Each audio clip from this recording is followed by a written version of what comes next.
Balat ng lechong horno na ginawang plato, nilagyan ng kanin, kare-kare, sauce, bagoong, equals kagat ng malaki. Alam nyo ba na dito sa Batangas City may bago pa sa inyo na nagtitinda ng kare-kare overload na may nakapatong na lechong horno on top? Ito na ba sir yung kare-kare overload nyo? Ayan po. Pero sir, hindi pa ako kontento dito. Ito po, para pero babayaran nyo po yan.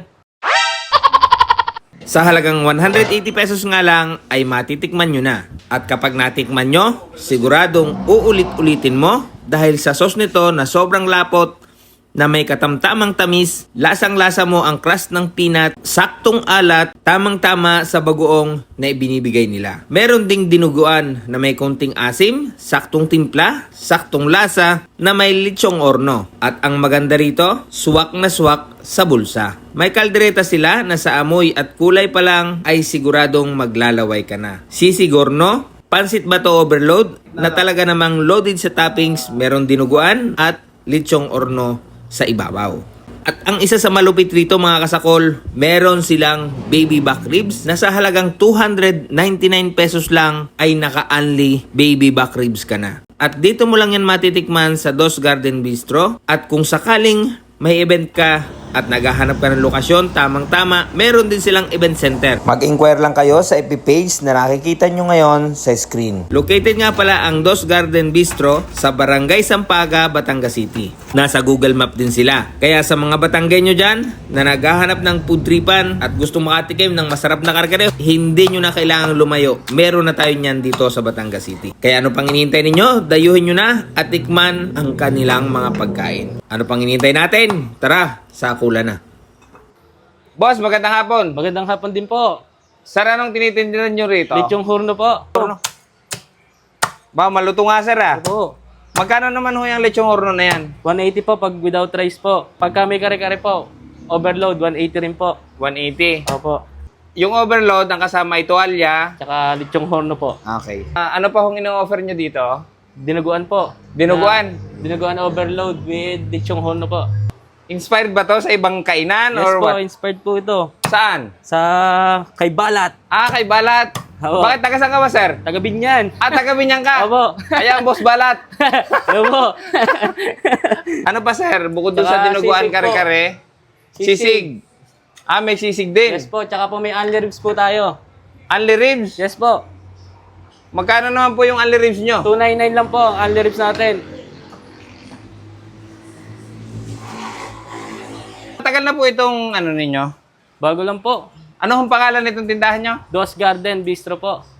Sir, pa-order po ako ng isang kare-kare Okay. overload. Sige po, ito po. Ibibigay ko po sa inyo. So yun na nga mga kasakol, meron tayong bagong natuklasan dito sa Batangas na nagtitinda ng lechon horno. Tapos, kare-kare. Overload yung kare-kare nila. 180 pesos, ang dami niya, no? Pang dalawang tao na yan. Tapos ito ang kanilang dinuguan overload with lechon horno din yan. Yan, no? Isa din sa kanilang pinagmamalaki dito ngayon, itong pansit bato overload. May dinuguan siya, tapos meron siyang lechon horno on top. Only ribs, mga kasakol. For only 299 pesos. At dito lang yan mga kasakol sa Dos Garden. Located sila sa Barangay Sampaga, Batangas City. Nasa Google Map din po sila. At kung kayo po ay may mga katanungan, ito po yung kanilang FB page. I-follow nyo na rin po para in the future kung sila ay may mga menu pang ilalabas, makita nyo agad. Bago natin simulan sakulin ito, magdasal muna tayo. Bless us, O Lord, and they say give us to receive from thy bounty through Christ our Lord. Amen. Ano pang hinihintay natin? Attack. Lagyan natin ng rice.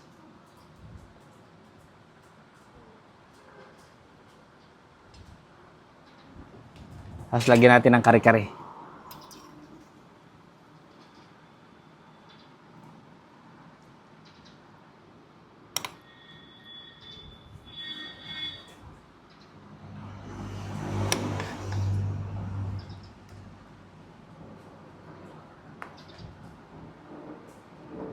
Grabe yung sauce, oh. Tikman natin. Mapinat yung sauce nila at hindi siya matamis.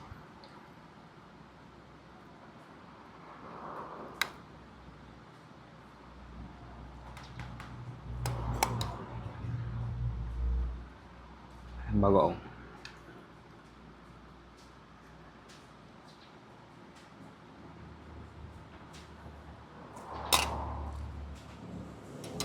Unang kagat para sa inyong mga kasakol.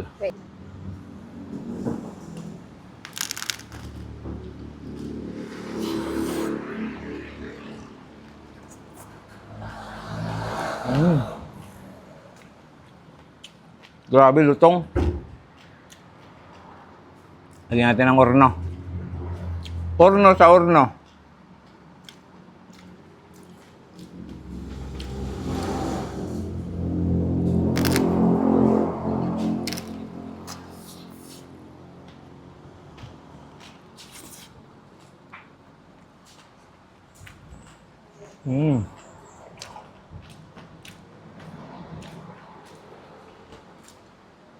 Grabe.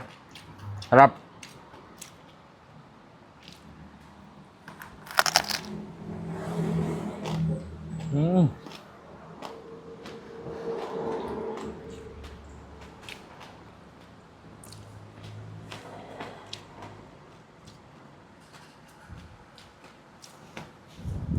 Pa.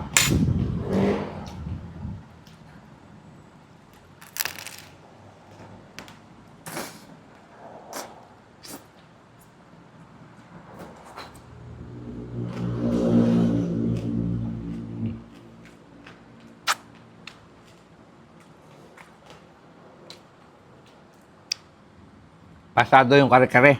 Masarap.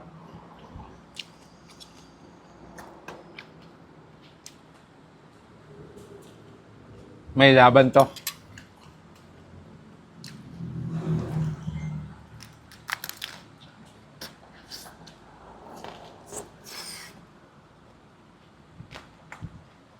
So mga kasakol, kita nyo naman ha, yung kulay pa lang ng pagkain, may engganyo ka nang kumain ha. Tikman naman natin itong dinuguan niya. Natin. Ang inilalagay nila mga kasakol sa kanilang dinuguan is kasim. Hindi ito yung ano hindi ito yung laman loob. Kasim yung ginagamit nila dito. And then,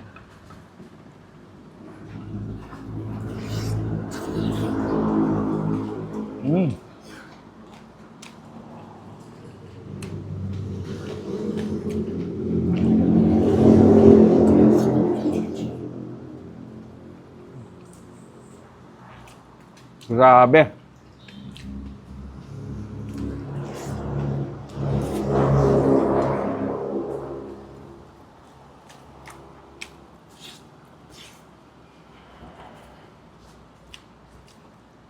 Sarap.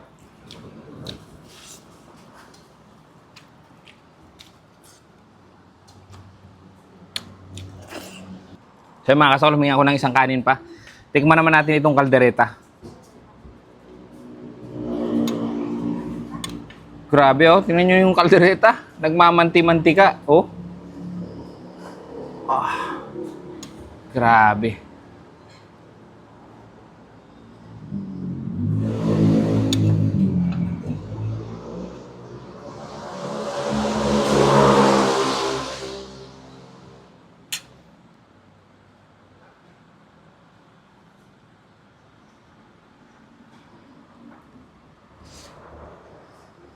Kaldereta.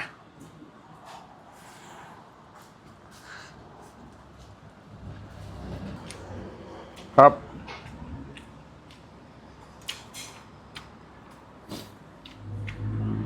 Alam mo yung kaldereta dito, para kang namiesta.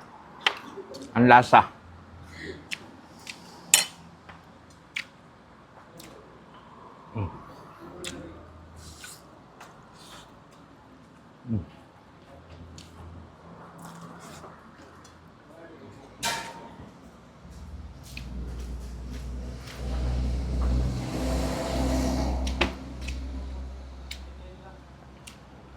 Ito yung kanilang sisig mga kasakol, oh. Itsura pa lang. Masarap na. Ang ginagawa nilang sisig is yung lechong orno din nila.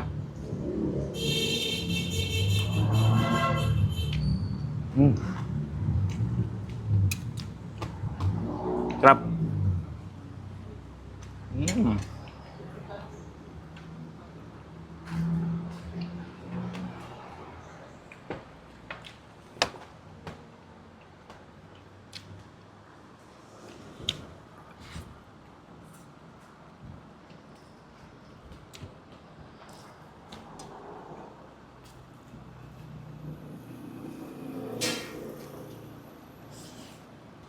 Sa mga kasawli, sunod natin itong kanilang... Ito yung only ribs nila dito. Tingin ko, isa rin to sa dadayuhin dito sa atin sa Batangas. Kasi, marami na akong nakainan dito sa Batangas, wala pang nagpa-only ribs sa akin. Dito pa lang.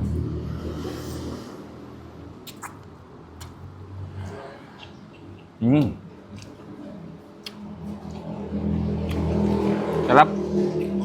Malambot. Juicy.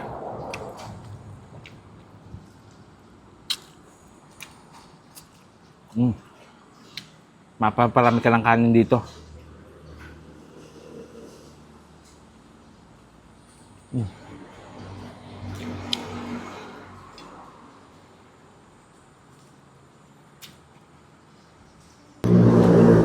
So mga kasakol, pwede kang mag-only ribs dito sa looban ng 1 oras. Siguro naman, sa 1 oras, marami ka nang makakain nun.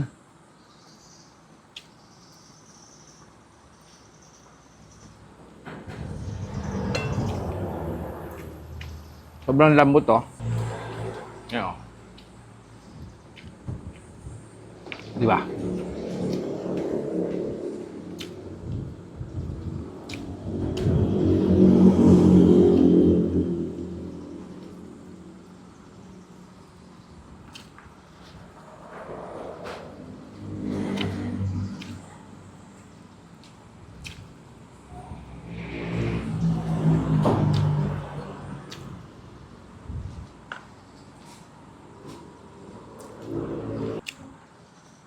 Grabe.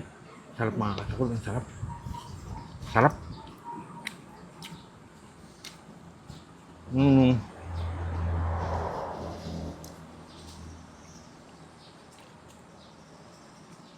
Para kang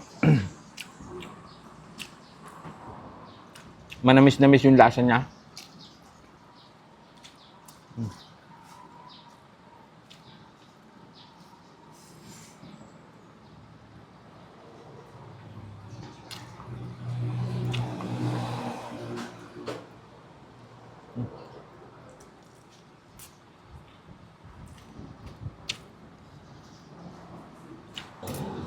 So mga kasakol, huli nating kakainin itong kanilang pansit ba to? Overload. Meron itong dinuguan, meron siyang lechon horno. Tingnan nyo naman. Paano bang hindi ka matatakam dyan? Oh. Oho. Lagyan natin ng horno.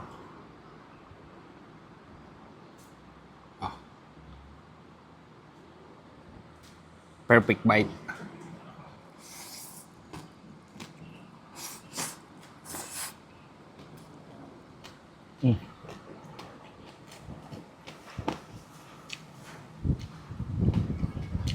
Kakaiba yung texture ng pansit niya. Hindi ko maipaliwanag. Pero masarap siya. Dinuguan.